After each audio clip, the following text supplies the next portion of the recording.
उत्तमचा. इथे देखील पाहायला गेला तर एक अवांतर धाव संघाच्या खात्यामध्ये एकवटली जाते. एका धावेनं धाव फलक दुहेरी आकड्यावर जाऊन पोहोचलाय. 10 धावा धाव फलकावर आहेत. 5 विकेटच्या मोबदल्यात कमबॅक. काय कमबॅक असतो आज आपण पाहिलंय बांगरवाडी संघाकडनं. इथे देखील राहुलचा चेंडू दरम्यान 4 धावा आल्यात.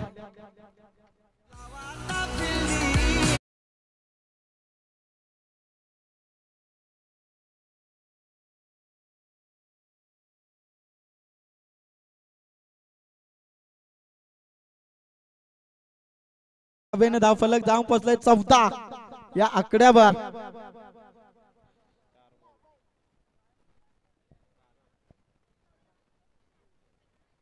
यावेळेस देखील फटका चांगला आहे. गॅप सिलेक्शन आहे परंतु चेंडू उचल फेक होईपर्यंत इथे काय घडलंय.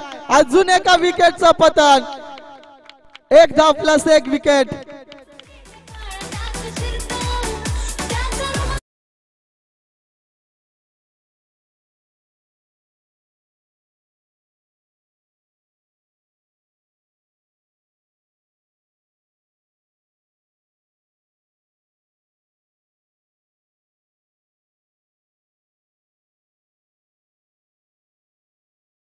पल्लवित केल्या होत्या त्या दिनेशला देखील माघारी धाडलाय रनआउटच्या माध्यमातून. आज खऱ्या अर्थानं गोरेवाडी संघाकडे पाहिलं तर रनआउटच्या विकेट खूप गेल्यात.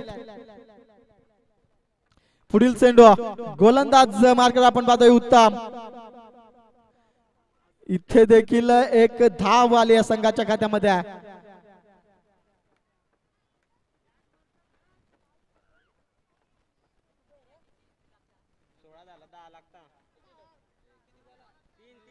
तीन चेंडू 10 धावा. सामना पाहायला गेला तर दोन्ही संघांकडे आहे. सामन्याचा निकाल मात्र शेवटच्या चेंडू पर्यंत असेल. कोणता संघ मात्र मेगा फायनल मध्ये प्रवेश करेल. फटका उचललाय. बघता बघता चेंडू यावेळेस 4 धावांसाठी पोहोचलाय.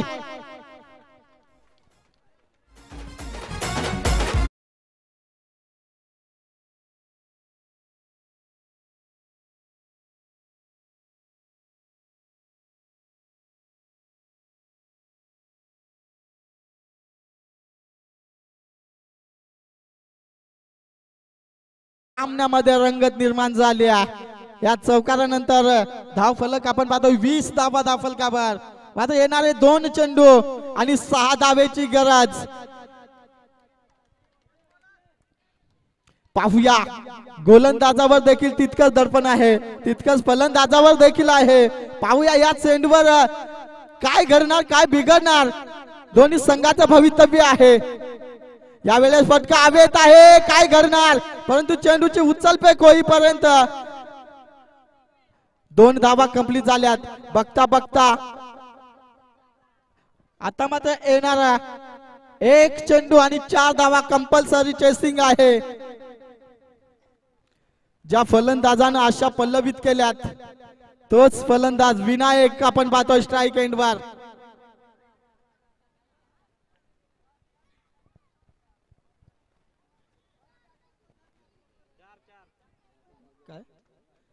शेवटचा बॉल आहे ना. 1 चेंडू 4 धावा.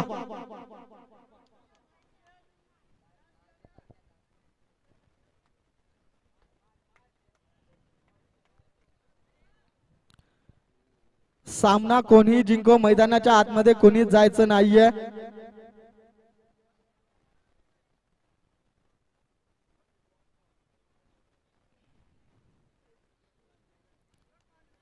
एक चेंडू 4 धावा. 4 धावा 1 चेंडू. मी म्हटलं होतं शेवटच्या चेंडू पर्यंत सामना येईल यात मात्र शंका नाहीये. पाहूया कोणता संघ मात्र मेगा फायनल मध्ये प्रवेश करेल. बांगरवाडी की गोरेवाडी. गोरेवाडी की बांगरवाडी.